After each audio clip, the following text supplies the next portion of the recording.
آپ کا یقیناً تعارف ہوگا، یہ وہ نبی ہیں کہ جنہیں اللہ تعالیٰ نے پرندوں پہ بھی حکومت عطا کی تھی، جنوں پہ بھی حکومت عطا کی، ساری مخلوق کی حکومت رب نے انہیں عطا کی۔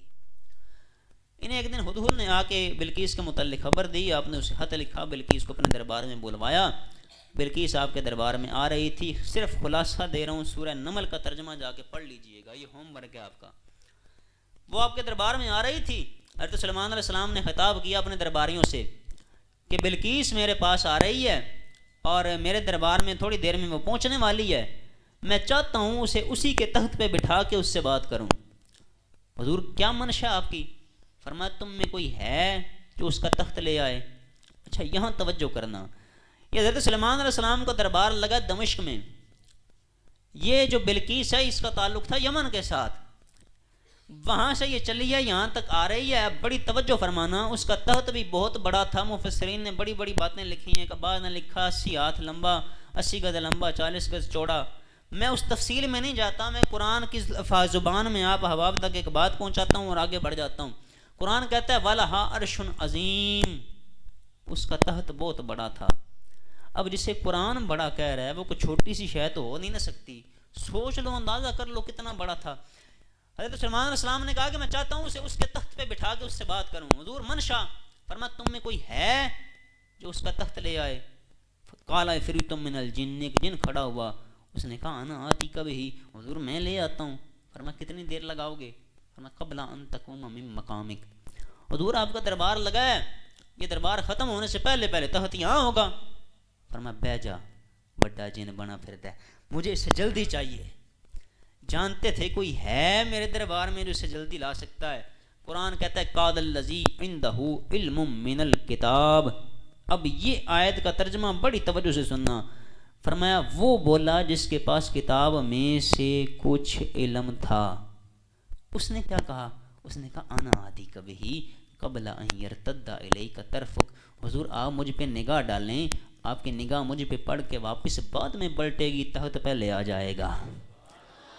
اب بڑے باشعور دوست بیٹھے ہو، کوئی بھی کام کرنے کے لیے کسی نہ کسی فائل کا ہونا ضروری ہے، کام کرنے والے کا ہونا ضروری ہے۔ اگر کوئی کام کرنے والا ہوگا نہیں، کام کیسے ہوگا؟ یہ دروازہ بند ہے، میں اگر کسی بچے کو کہوں کہ دروازہ کھولو تو یہاں سے پہلے اٹھے گا، وہاں تک جائے گا، دروازے کو کھولے گا، پھر آگے یہاں بیٹھے گا۔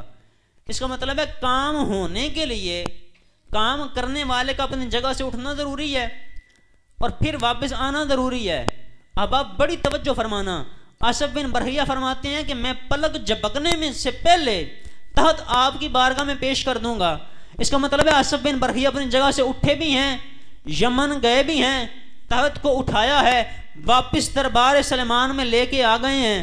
احباب میں کہنے میں دیر لگا رہا ہوں، آصف بن برحیہ نے کرنے میں دیر کوئی نہیں کی، پلک جھپکنے سے پہلے یمن سے تخت لے کے واپس دربار سلیمان میں آ گئے۔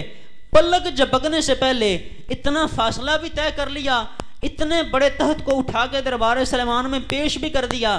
میں نے خالق کی بارگاہ میں التجا کی، یا الہی اس بندے کے پاس کمال کیا تھا؟ فرمایا بتایا تو ہے عندہ علم من الکتاب، اس کے پاس کتاب میں سے کچھ علم تھا۔ اس کو سمجھنا ذرا۔ طیب علیہ سلطانی صاحب میرے پاس آئیں، گزارش کریں جناب میں نے اپنے مقتدیوں کو وضو پہ درس دینا ہے تو مجھے کچھ معلومات دیں۔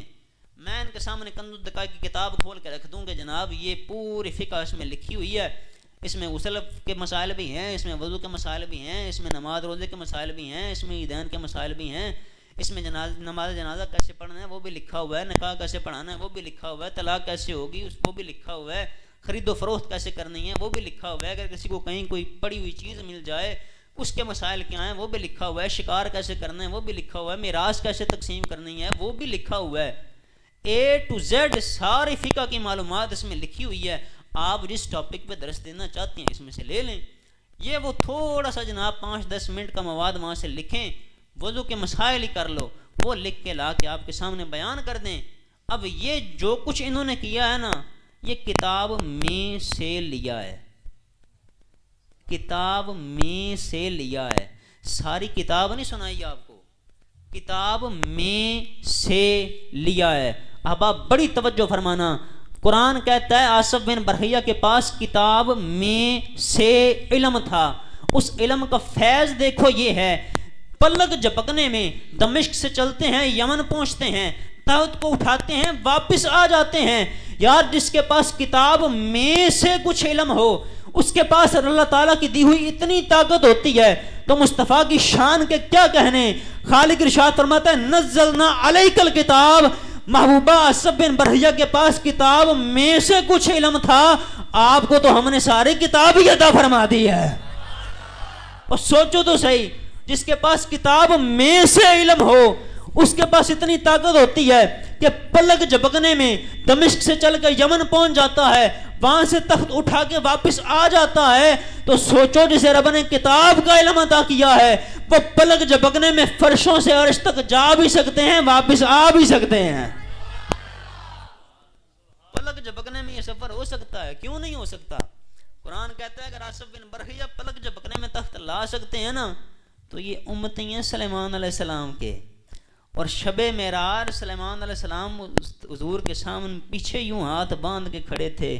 سوچو تو صحیح، جس پہ سلیمان کی نظر پڑے وہ پلک جھپکنے میں اتنا سفر طے کر لیتا ہے، تو شب معراج سلیمان جن کے مقتدی بن کے کھڑے ہیں انہیں رب نے کتنی طاقتیں عطا فرمائی ہوں گی۔